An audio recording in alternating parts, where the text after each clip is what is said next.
Hello and welcome back to Lorcana Villain. My name is Baker, and today we're going to be taking a look at the top 8 deck lists for a 47-player event that took place on the 18th of August, hosted by J&J Gaming Factory, which I believe is in Glendale, Arizona. This is the biggest event from over the weekend that I've been able to find at 47 players, which is a respectable amount of data, and of course we're keen to look at as many deck lists as we can coming from set 5 format. Yeah, I had a really good weekend. I had some friends over, 3 mates to watch Pokemon Worlds. We watched the entire thing, although UK time, every day it wasn't starting for us until like 8:30. So sometimes we were missing the end of day 1 or day 2, etc., and then watching it the next day. But yeah, it was nice. It's become a bit of a yearly tradition for me and Fidget, who I've mentioned on the channel before. Has been my cameraman for a couple of events, and shout out to Lewis and Tommy Lou, friends of mine. And yeah, we went to Pokemon Worlds when it was in London a few years ago, and ever since we've always just got together to watch it. It was really great to watch. If you yourself checked into any of the TCG for Pokemon in particular, you will have probably been as astounded as me at the production. I mean, Pokemon's production is always incredible, 100%. But yeah, for the TCG, the animations they had up on the stream for the different Pokemon changing to like evolving, and if they were taking damage, and just the display, being able to see everything on the bench, etc. I am sure, I've never had this conversation, but I am sure that the idea of this being something that could be incorporated into Lorcana, I'm sure those conversations have already happened. Nonetheless, I am going to be inquiring about it, and like, what is the realistic... Is it realistic that we could expect to have that anytime soon? Don't get me wrong, from what I hear, that for Pokemon was like 5 years in the making, so I wouldn't necessarily expect it anytime soon. And I've got, of course, again, there's different things for clearance through Disney and stuff, but so I can't promise anything, but I am absolutely gonna ask a couple of people in the know, hey, do you see us getting something like that one day? Because it really was incredible. So yeah, really nice weekend. Nice to take a couple of days off, but I'm also very glad to be back looking at some top 8 deck lists. A quick shout out to the channel sponsor, Cardmarket. If you're looking for Lorcana singles at competitive rates, including the new stuff from Shimmering Skies, then check out Cardmarket, you saucy teapot. But let's jump straight in and take a look at the top 8 deck lists. Alright, super excited to take a look through these. We've got some nice variations, and in first place we have Alonso rocking some Ruby Amber Mufasa. Now, my last video a few days ago was a bunch of deck lists for early set 5, things that you might see at tournaments, or like starting points to build your own. And it was pointed out to me in the comments that I did forget to show a Mufasa build. Not intentionally, I just completely forgot, because you know I do like me some Mufasa. So my apologies for that, but thank goodness we have a first place list to show right here. So for a start, yeah, for newer players, we have the 5-cost inkable Mufasa, 3/3 quest for 2. When this character is banished, you may reveal the top card of your deck. If it's a character card, you can play that character for free. They enter play exerted. Otherwise, put it on the top of your deck. So Mufasa has always been very mid-range. Obviously, this Mufasa, the ability to keep tempo on the board, knowing that he can either challenge into something, maybe you trade, but then you're hopefully getting a character off the top, or maybe you're just questing and they're having to deal with your board to slow you down, so then you're replacing it with another character. Those are all really good things, but if we can cheat some big bodies into play, especially with come into play effects, then that's super good. We've got 1 copy of Tremaine here, 2 copies of Medusa, which obviously nice to cheat in, but also just quite easy to play to get to 6. We're running 4 copies of Surfer Stitch as one of our primary draw engines. 7-cost inkable, 4/8 quest for 2, and if you've got 2 other characters on board, you draw 2 cards. So if you get him off the back of Mufasa, as long as you've got 2 other characters on board, then you can get that off. But again, this deck kind of lacks card draw, so we need to take advantage of as much as we can. There's also 3 copies of the uninkable 8-cost Sisu Empowered Sibling. It is Empowered, yeah, Empowered Sibling. 5/4 quest for 3, shift 6, which is relevant because we're running 4 copies of the Emboldened Warrior, and on play we banish all characters with 2 strength or less, which is an awful lot of the meta. So yeah, cheating this in could be super good. We're running 1 copy of the new Gaston, which obviously biasly I'm a big fan of. This was my reveal card. 9-cost uninkable, 10/6. He's a big boy. He's eating more than 5 dozen eggs, I'm telling you. Quest for 2. He has Rush, and for every damage character you have in play, you pay 2 less to play this character. So another character that's great to hit off of Mufasa, but this deck already runs cards that give us self-damage. For an example, you can see we're running 4 copies of the 1-drop Mulan, 2/3 quest for 1, and on play she enters enters play with 2 damage, and Mother Gothel, 2-cost Inkable 3/4, who enters play with 3 damage. So this is synergy more than anything for the 4 copies of Rapunzel that we're playing, which on play you remove up to 3 damage counters and draw a card for each one, which I say this deck can struggle with card draw. It can, but at the same time, a well-timed Rapunzel drawing 3 can be all you need to just, like, make sure you've got enough resources to just swarm. So yeah, obviously the synergy with the Gothel and the Mulan, but this Gaston is also going to benefit from those characters that enter play with damage. And again, you can expect a certain amount of damage on other characters just from challenges and stuff like that. So yeah, I think this is super online. On 1 copy of Chernobog, 10-cost Inkable 9/9 quest for 3. You pay 1 less to play him for every character in your discard, and when you play him, you shuffle all those characters back into the deck. So this is a deck that is going to go through characters quite quickly, so you should be at, like, remilling. Like, it's not always going to be the best necessarily to get all your early end, like your Mulan and your Gothel, but it might be, again, just to help set up another Rapunzel or Gaston later on in the game. But if you're throwing things back like Rapunzels, Mufasas, Mauis, things like that, which is totally realistic, and that's going to feel super good. We're running 8 non-character cards, as obviously with Mufasa you really want to make sure you are hitting a character and you don't just whiff his ability. Our choices are running 4 copies of Lantern, 2-cost Uninkable. You can exert to pay 1 less for the next character you play this turn, and it's an item, so this is the way that we can play characters cheaper. Turn 4 Mufasa, turn 5 Lady Tremaine or Medusa, or even, like, if you play Lantern on 2 and Lantern on 3, you can do these things even cheaper. And we're running 4 copies of Teeth and Ambitions, 2-cost Inkable Song, deal 2 damage to one of your characters to deal 2 damage to an opposing one. So this is nice to pick off things like Flins and Diablos, and, like, there's a few other things that just, like, early game to counter aggro decks especially. But even more synergy to help get Rapunzel online, help get Gaston online. I like it a lot. You know, there's no Brawl in here, which is tended to be the non-character card of choice for Mufasa decks throughout set 4, but 4 Teeth seems enough for me. So yeah, that's most of our high end. I miss obviously 4 Maui to help control the board. We'll come back to the Maximus. And then our low end, we are utilizing the new Daisy Duck, 1-cost Uninkable 1/4 quest for 2, and whenever she quests, your opponent looks at the top card of their deck. If it's a character, add it to their hand. If not, it goes to the bottom of the deck. So just a super aggressive aggro character that as many amber decks as possible are trying to take advantage of, because this is so hard to answer early game. You're normally going to get at least 2 quests off, and I think that's nearly guaranteed if you're on the play, if you're going first. Not completely guaranteed. They could go 1-drop Rafiki, 2-drop Lumiere, and there's probably other ways of getting there, but yeah, consistently, like, Daisy is going to do a lot for you, and the fact that she's only a 1-cost, even later on in the game when you're at 4, 5, 6 ink, or even lower because you've got Lanterns on board, she's just another nice way to help extend. And of course this Surfer Stitch likes us having low-cost characters. The 4 Mulan we've talked about, the 4 Mother Gothel, also running 4 copies of Flynn Rider. You probably don't play this on curve, I would doubt, unless maybe you're against aggro.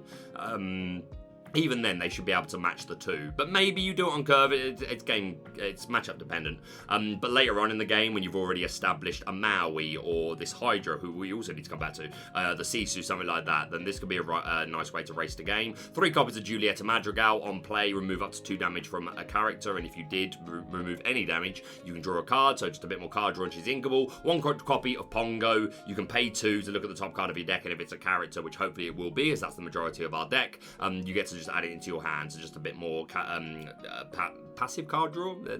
Card draw, whatever. We talked about the 4 Sisus, the 4 Rapunzels. Yeah, so also these 2 Hydra, 6-cost Uninkable, 6/5 quest for 2, and whenever this character is dealt damage, deal that much damage to chosen opposing character.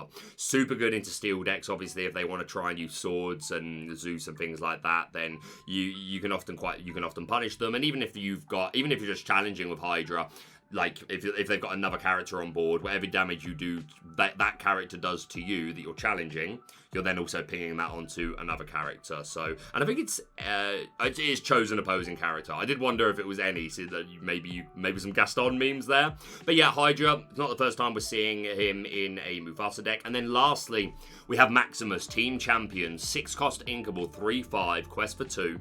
At the end of your turn, if you have any characters in play with 5 strength or more, gain 2 lore. If you have any in play with 10 strength or more, gain 5 lore instead. So the nice thing about this is it's at the end of your turn, so you'll just want a turn where you've already got a character with at least 5 strength on board, and then as long as you've got the ink, put down this Maximus and you are gaining that 2 lore at the end of the turn. And obviously we've got the Maui and the Hydra and the Sisu that are already in range for that. Obviously, and the Gaston and the Chernobog, but the Gaston in particular is our, I think, only way of being able to trigger the second part.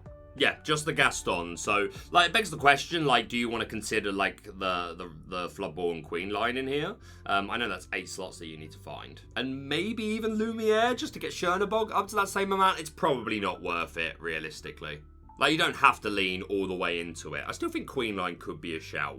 But yeah, super cool deck. Great to see Mufasa doing really well early set 5. I hope it continues. So yeah, congratulations to Alonso. Alright, in second place, we are finally seeing some Ruby Amethyst control, which we didn't see at all in our first set of data from the Battle Bear event that we covered, which was super interesting. But we have 2 Ruby Amethyst lists in this top 8. And I'm not going to lie, but a big smile on my face seeing this, because this is so close to my build of Ruby Amethyst. Not playing the library, which I still need to test, but I didn't put it in my original build. I don't know, I'm just not a huge fan of it straight off the back, though I do recognize it's a strong card. It may end up even settling in Ruby Amethyst, but yeah, not finding any use for it here. We are seeing 1 copy of the Empowered Sibling Sisu, which I think is great. There's a lot of decks at the moment with, like, just want to build whiteboards of characters with 2 or less strength for this to get value, and of course we're already running the 4 copies of the 3-drop to give us that Flynn Sisu into Castle line. Of course, Queen's Castle being our location of choice, which I still think is just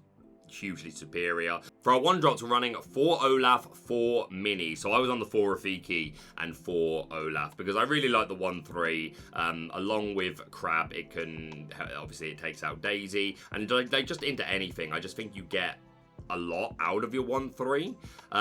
It still may end up changing. Like, there's still every argument that it could end up going back to just like Chernabog Broom. I think that's perfectly fine. But yeah, I like the 1/3 and opting for 8 of the 1/3 in this list. Not even a Rafiki, because I like the Rafiki, because if you go 1/3 into Rafiki into Crab, then you can take out the Simba, the Bodyguarder, and the Daisy. But again, like, that's a lot of prep for specifically one matchup in one interaction. It's just an interaction that I was expecting to see a lot more early. Not that I've had an actual chance to play myself in this format. But continuing on, we've got a standard bounce package: 4 Snake, 4 Fox, 4 Goat, 4 Rabbit. Not seeing that Elephant, which I don't have the Elephant in my initial list either. It could end up happening down the line, but pretty standard stuff here. 4 Mao, we were on 3 copies of Madame Medusa, 4 Friends, 4 Brawl still, which, yeah, I contemplate. I was down to 3, but I said this could still go up to 4, it depends. But a lot of people trying to make the 4-cost uninkable Robin Hood work, so I'm super punishing that, so I'm going back up to 4 Brawl.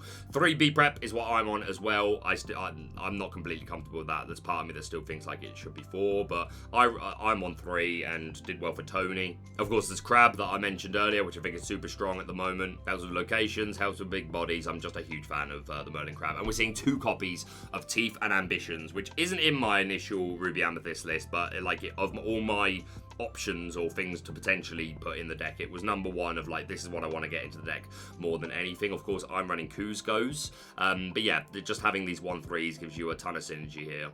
And it's an extra way to deal with Diablos or anything of 2 willpower or less without necessarily having to play the Brawl. But the Brawls are still nice for the Robin Hood, the Flaversham, and of course they can just be inked. So yeah, super reassuring to see this list be the Ruby Amethyst list that did well. And the top 4 list, the other Ruby Amethyst list that I've got from inkdex.com, is exactly the same. Now, I am assuming this is correct. There's every chance that it's an accident and like they've just put the same deck list twice. At the same time, it's also perfectly reasonable to expect that maybe these 2 players know each other and are friends, and they specifically both brought the same deck and both did very well with it. So I'm not 100%, but this is the list that is on Dreamborn. Again, it's possible it could be 2 players running the same list, but nonetheless, congratulations to them both. Love the list.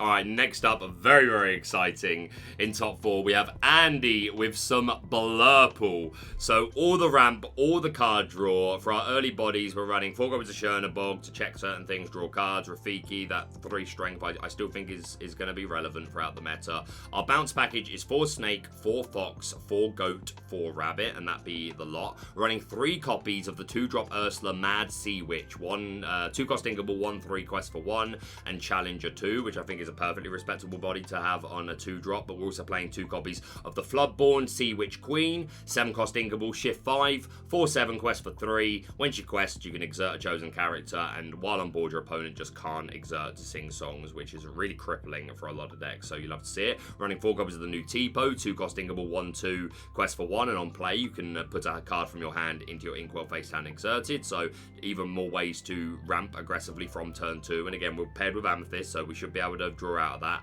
We're running 4 copies of Mickey to also be additional ramp. We're running 2 copies of the new Magicka Dispel, 4-cost Ingable 2/5 quest for 1. During opponent's turns, if an effect would cause you to discard 1 or more cards from your hand, you don't discard. So obviously this isn't going to help with things like Prince John's Mirror, or if you challenge into Merfolk, Flynn, things like that, but it is going to turn off Sudden Chill. You Have Forgotten Me, the Daisy, there's a Daisy Duck that makes you discard on play, and another one that makes you discard on quest or exert. So yeah, this could absolutely come up, and again it is inkable. Running 2 copies of the Bell, Accomplished Mystic, 5-cost inkable 4/4 quest for 2. The shift is irrelevant, and on play move up to 3 damage counters from chosen character to chosen opposing character, which is very reasonable to be able to get. We've got Ursula here with 3 willpower, the Mickey with 3 willpower, even this Magicka's got 5. Yeah, it should be reasonable to expect this to be online, even if not on turn 5 at some point.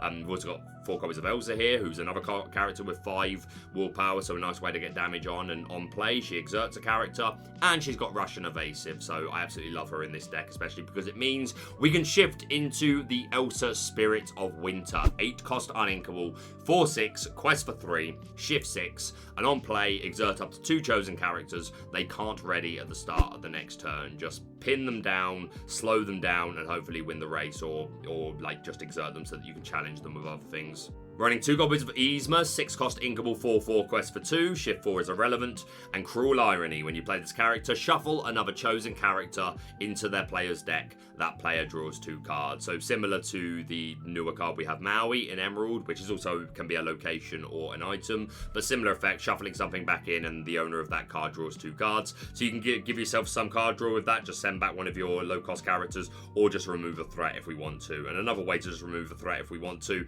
is Hades, 7-cost uninkable 3/6 quest for 2. On play, you may put chosen opposing character into their player's inkwell face down. So again, we don't like that we're flooding their inkwell, but some things just gotta go.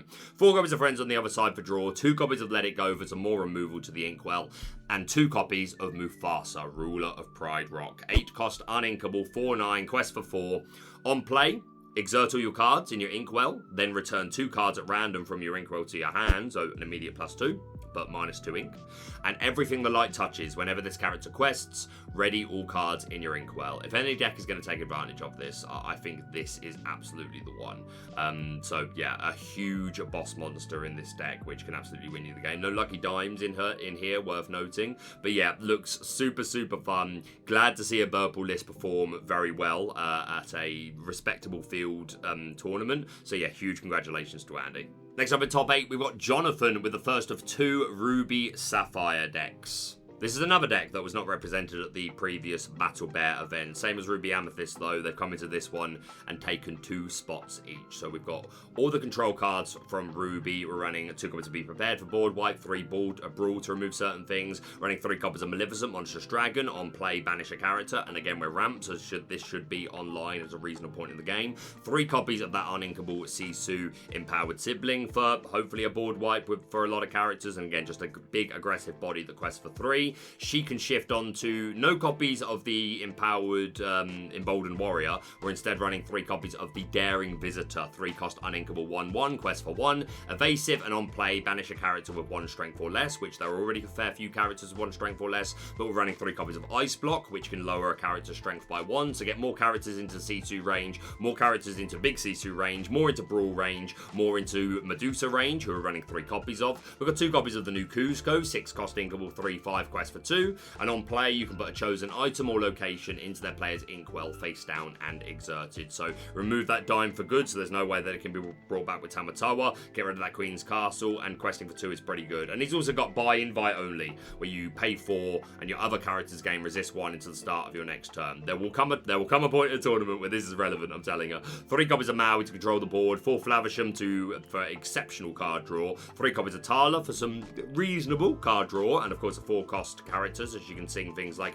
How Far I'll Go, which we're running 3 copies of. We're running 3 copies of Gaston, Arrogant Hunter, 2-cost Inkable 4/2, and Reckless, great for opposing Flynn Riders, so that you can hopefully have a good body on board with a high strength, so you're not letting them gain lore, and also good for one-shotting the Daisy Duck. So I think Gaston is here to stay. And 4 copies of Tipo, who we've already discussed, for additional ramp. And then I missed a couple of cards. 4 copies of One Jump Ahead for ramp, 3 How Far I'll Go, which is look at the top 2, 1 goes into your hand and the other into the Inkwell. And again, 4-cost song. Lots of people here who can sing it. Mention the Ice Blocks, the 4 Porpoise Skull, of course, to draw cards, Fishbone Quills for the ramp, and Lucky Dime for insane lore gains. And we're also seeing the ruler of Pride Rock in this deck as well. So maybe he will end up shining in Ruby Sapphire as well. Certainly did well for Jonathan, so huge congratulations to them. And then in top 8 with Ruby Sapphire, we have Ricardo with a lot of similarities here. That same Sisu lineup, the Gaston, the Tipo, 4 Mauis instead of 3. We're seeing 1 copy of Gaston, Intellectual Powerhouse, 6-cost Uninkable 4/4 quest for 3. Shift 4 is relevant because we're running the baby Gaston, very nice. And Developed Brain on play, look at the top 3 cards of your deck, put 1 into your hand and the others to the bottom of your deck in any order. So great for helping us find key pieces, and a really nice body, and especially because we can shift him, you love to see it. We got the 3 copies of Tamatoa, which were in the previous deck. Forgot to mention them, but obviously one of the big boss monsters of the deck. On play and on quest, you return an item from your discard to your hand, and he gets an additional lore for every item on the board. So this can rack up really quick, get into a nice high lore amount, and then hopefully we're tilting our dime to gain lore and then questing with him and winning the game. Only 1 copy of Ice Block in this particular deck, and once again taking advantage of 2 copies of that Mufasa. So very similar, but a couple of player preference cards there, a couple of count differences. But yeah, maybe Mufasa is here to stay in Ruby Sapphire, but huge congratulations to Ricardo. Next up in top 8, we've got Andrew with some EA Tempo. Just win the game. Great to see this deck performing well again. I do believe there was 1 in the Battle Bear top 8s. But yeah, for our low end, we've got 4 copies of Chernabog for card draw and 4 Magic Broom for card draw. We've got 4 copies of Merfolk, no Flynn Rider in here, but really aggressive quester. Make the opponent discard, you love to see it. Our bounce package is 4 Snake, 4 Fox, 4 Goat, 4 Rabbit, 1 copy of Crab, and 2 copies of that Madam Mim Elephant. 4-cost Inkable 3/7 quest for 1. You have to bounce another character to your hand on play, otherwise she's banished. And at the start of your turn, move up to 2 damage counters from this character to another chosen opposing character. I really like the addition of the elephant in EA Tempo in particular. We've got 4 copies of Bonsai, 2-cost Uninkable 3/2 quest for 2. Very close to a Mr. Smee. Great addition to this deck. 4 copies of Ursa the Deceiver to snipe away those songs. 3 copies of Kick Cloud Kicker on play, return an opposing character with 2 strength or less to their player's hand, which is an awful lot. Really upset the tempo for things like daisies as well. Running 3 copies of Lyle Tiberius Rock. 3-cost Uninkable 2/4 quest for 1. On play, give a character Reckless, meaning they can't quest and must challenge if able. Really great into the aggro down. Great into so much, to be honest. Like anything that wants to be fair, they can sing to get around this. But yeah, I love Lyle. And thanks for volunteering. Whenever one of your other characters is banished, each opponent loses 1 lore, which is super dirty. 2 copies of that new Elsa the Fifth Spirit that we've already looked at. We've got the Ursa Sea Witch Queens in here. 4 copies of Friends on the other side. And then we've got 2 copies of Mother Gothel Unwavering Schemer. 6-cost Inkable 4/6 quest for 2. Shift is irrelevant, but on play, each opponent chooses one of their characters and returns that card to their hand, so can hopefully get around ward if there aren't a lot of targets. And 4 copies of the Library. 3-cost Inkable, 1 to move there, 8 willpower, 1 passive lore gain, and whenever a character is banished while here, you may draw a card. So this is a super strong location. There are board states where, you know, if your opponent's got you both got barely anything, but you've both got like 2 characters on board, just having this, and like only costs 3, you like only cost 1 to move there, so move your guys there, meaning that you can either challenge into them, maybe you trade but then you're drawing, or you can quest knowing that, okay, well, if you want to take me out, then my character's out, then I'm drawing, or if you're going after the library, then you're maybe losing the race in that instance. So I do really like this card. I just don't know if it's going to settle in Ruby Amethyst. Again, I've been wrong before and I'll be wrong again, but in EA Tempo, I do really like it. I just think you're much lower to the ground than Ruby Amethyst is. I still think there's an argument to find room for Queen's Castle in EA Tempo. I still think Queen's Castle was pretty good. But yeah, I really like this list, so huge congratulations to Andrew. And our final deck list, we have Michael with some Blue Moo. I said what I said. One deck was able to take Clarabelle the Cow to victory, or at least a top cut. Clarabelle, Light on her Hooves, 7 cost Inkable, 5/6, Quest for 2, Shift 5, which is not relevant in this deck. Mad. I really like the other Clarabelles. So we're never shifting this. Oh, wait, is there a morph? Do we have the morph? We do not. So we're only ever paying 7 for this. And at the end of your turn, if chosen opponent has more cards in their hand than you, then you may draw cards until you have the same number. Now the great thing about this in combination is like it really depletes its hand. We're playing things like T-Po, One Jump Ahead, and Fishbone Quill, which are going to deplete our hand. Putting down Ice Block is a nice way to lower your hand. Obviously, Porpsicle normally draws you a card, but there could be instances where you don't draw for a reason. You'd probably always draw. But yeah, even early Mother knows best. And yeah, this deck doesn't have great draw. It should empty its hand quite consistently, quite quickly. And being able to do that and then put down this Clarabelle and then hopefully draw up to 4, 5, 6. And hey, I've seen some games where this has got 8, 9, 10 card draws. And it can absolutely happen. But it can feel really passive if your opponent, like... I think when more people start to learn how to play around Clarabelle, I think she's going to fall off a little bit. Maybe that's my super hot take because she's super hot at the moment and like obviously the price is going up and up and up. I've never commented on Market Watch and I would always say don't listen to me, do your own research, do what you want to do. But I would never pay the price that this is currently going for at the moment. I'm convinced it's going to go down. Again, not a marketing expert, full disclosure, but I am still not a full Clarabelle believer. She's super strong and I think this is absolutely the deck for her. But I don't know. Maybe this is an absolute hot take, and if that ends up being the case, I will own it. She's still very, very good. This deck definitely going to take advantage of her. We've got 4 copies of the Muses, where they have Ward, and whenever you play a song, you bounce a character with 2 strength or less back to the hand. And we've got a lot of songs. We've got 3 copies of Strike a Good Match, draw 2, and discard a card to help us find key pieces. 1 jump for the ramp. Mother knows best for the ball control. We've got your Welcome, which is also another nice way to synergize with Clarabelle. You bounce one of their threats, something you don't like. Be gone, threat! And then give them more cards, so you're drawing more of Clarabelle. And again, just diverse, because you can, if you need to, just use it on one of your own. Bruno for tempo and discard, and sometimes just spot removal. And we are running 3 copies of Under the Sea. H cost Uninkable Sing Together. Sing Together, words are hard, and return all characters of 2 strength or less to the bottom of their player's deck. Running 2 Ice Block to get more characters into that range. Running 4 Bell to be an aggressive Quester, 3 Tamatoa to be an aggressive Quester and work with our items, 3 Flavisham for the draw, 2 of those Mother Gothel, Unwavering Schemer, and 2 copies of Lady Tremaine, Wicked Stepmother, 6 cost Uninkable, 1/5 Quest for 1, and when you play this character you can return an action from your discard to your hand. So I thought she might pop up again this format for Mill. This is definitely not Mill, so just getting rid back any of our songs, which this is a pretty powerful song, so... yeah, you love to see it. A huge congratulations to Michael for bringing something that, again, looks like quite an original deck. And that's it for the top 8 deck lists for J&J Factory Gaming. So yeah, really nice set of lists. Great to see Blurple and Mufasa doing well.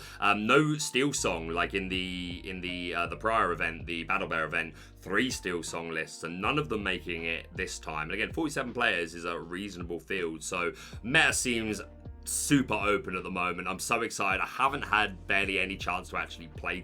I've had no opportunity to play test with real cards. I've done a little bit of Tabletop Simulator, but yeah, I can't wait to get the opportunity to finally playtest this meta with real cards. But yeah, what do you think of these top 8 deck lists and how are you feeling about set 5 meta? I'll hear all about it down below. I super need to groom up. Like over the weekend, I just let it all go. I need a trim. I just need a haircut. But nonetheless, it's good to be back. But that's it from me for now. Thank you so much for watching. If you're brand new to the channel, please subscribe for all things Lorcana. Hit that like button to show support.